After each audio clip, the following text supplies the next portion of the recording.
আমাদের আদর্শগত পরিবার আজ থেকে শতবর্ষ আগে 1925 সালের বিজয়া দশমীর দিন নাগপুরে রাষ্ট্রীয় স্বয়ংসেবক সংঘের প্রতিষ্ঠা হয়।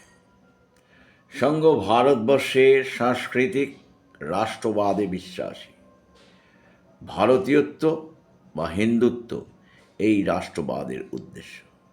সংঘ নিজেকে ক্ষমতার কেন্দ্রীয় রাজনীতি থেকে দূরে রাখে। সংঘ জাতীয়তাবাদের গভীর অন্তঃকরণে নির্মাণ করে। সংঘ হাজারো রকমের বাধা বিপত্তি সত্ত্বেও ক্রমান্বয়ে বেড়ে চলেছে এবং আজ এটি পৃথিবীর সর্ববৃহৎ স্বয়ংসেবী সংগঠন। স্বাধীনতার আগে ইংরেজদের চোখের বালি ছিল সংঘ। পরবর্তীকালে কংগ্রেসও সংঘকে নিষিদ্ধ করেছিল, কারণ কংগ্রেস ধর্মীয় ভিত্তিতে দেশ বিভাজন মেনে নিয়েছিল এবং সংঘ এর কারণটিরই তীব্র বিরোধী। সংঘ নিজেকে সমগ্র ভারতীয় সমাজের সংগঠক হিসেবে মনে করে।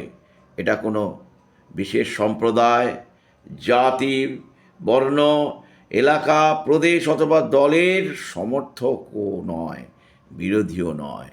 ভারতীয় সংস্কৃতির উপর ভিত্তি করে ভারত রাষ্ট্রের পুনর্নির্মাণ প্রয়োজন, এই বিশ্বাস নিয়ে স্বয়ংসেবকরা দিবারাত্রি সমাজের বিভিন্ন সংগঠনের বিভিন্ন অংশে কাজ করে চলেছেন। এই সংগঠনগুলি সম্পূর্ণ এবং স্বাধীন। সংঘের সাথে এর কোনো সাংগঠনিক সম্বন্ধ নেই। সমস্ত সংগঠনই স্বাধীন এবং স্বায়ত্ত। এরা কোনো রাজনৈতিক দলের লেজুর নয়।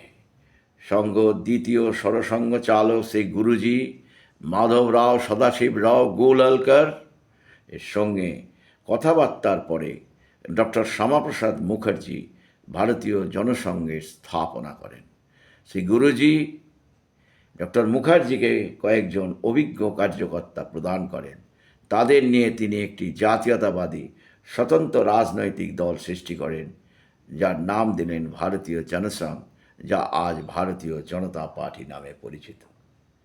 এই পার্টি 21-10-1951 সালে জন্মগ্রহণ করল। আজ মহিরূপ ধারণ করে ভারতীয় জনতা পার্টি তার কাজকর্ম এগিয়ে নিয়ে চলেছে। সংঘ প্রতিষ্ঠার আগেই, জনসংঘ প্রতিষ্ঠার আগেই অখিল ভারতীয় বিদ্যার্থী পরিষদ তৈরি করা হয়েছিল।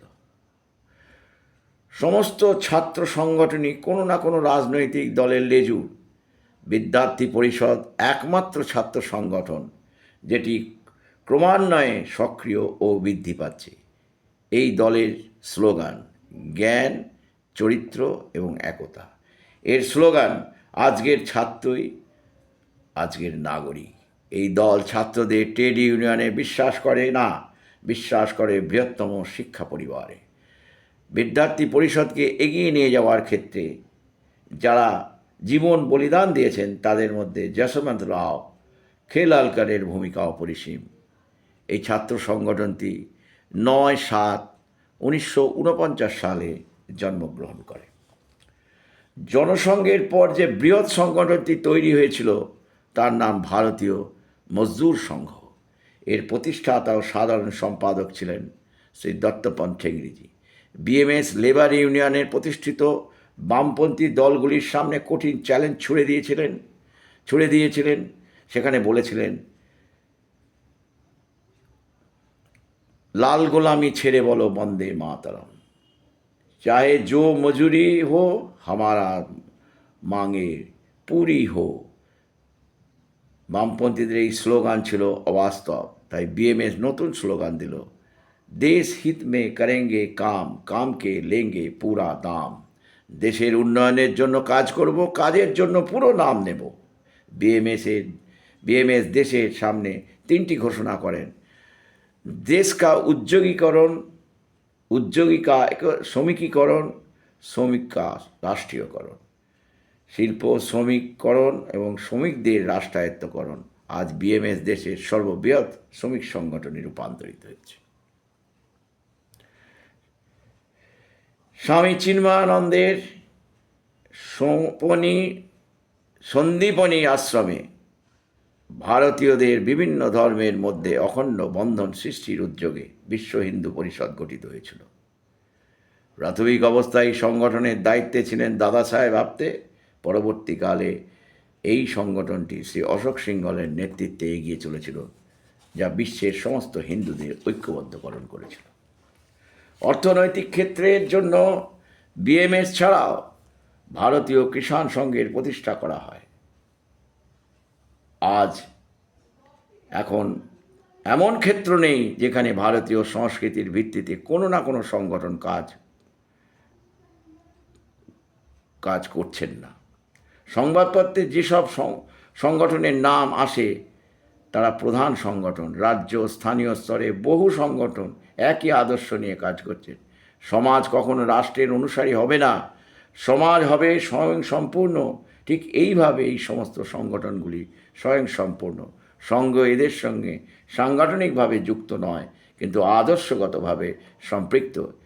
এরা প্রত্যেকেই পারস্পরিক আলোচনার মারফত কাজ করেন। ফলত বিচ্ছিন্নতাবাদী বৈদেশিক শক্তি দালালদের কাছে সংঘ বিচার পরিবারের মধ্যে আজকে ভারতীয় জনতা পার্টি এদের ভয়ের কারণ হয়ে দাঁড়িয়েছে। এই সমস্ত সংগঠনগুলি আমাদের দলের অংশ নয়, কিন্তু আমাদের দল এই সমস্ত সংগঠনগুলির যে আদর্শবাদ নিয়ে চলে সেই আদর্শবাদের অংশীদার। তাই আমাদের সবাইকার একই অনুপ্রেরণা, ভারত মাতা কি জয় এবং বন্দে মাতরম। আজকে আমাদের ভাবতে হবে যে হেন আদর্শ যুক্ত একটি সংগঠন, তার নাম ভারতীয় জনতা পার্টি। ভারতীয় জনতা পার্টি বিশেষ করে পশ্চিমবাংলায় যেভাবে চলছে, তাতে আমাদের ভাবতে হবে যে এই আদর্শটাকে আঁকড়ে ধরে যদি আমরা চলতে পারি এবং ঐক্যবদ্ধ হতে পারি, তবেই কিন্তু পশ্চিমবাংলা থেকে এই অসভ্য তোলাবাজ এই সরকারের হাত থেকে আমরা নিজেদের রক্ষা করতে পারবো এবং জনগণকে রক্ষা করতে পারবো। এই আশা রেখে সকলকে বন্দে মাতরম জানিয়ে, বন্দে মাতরম ভারত মাতা কি জয়ধ্বনি দিয়ে আজকে আমার এই বক্তব্য শেষ করছি। বন্দে মাতরম, ভারত মাতা কি জয়।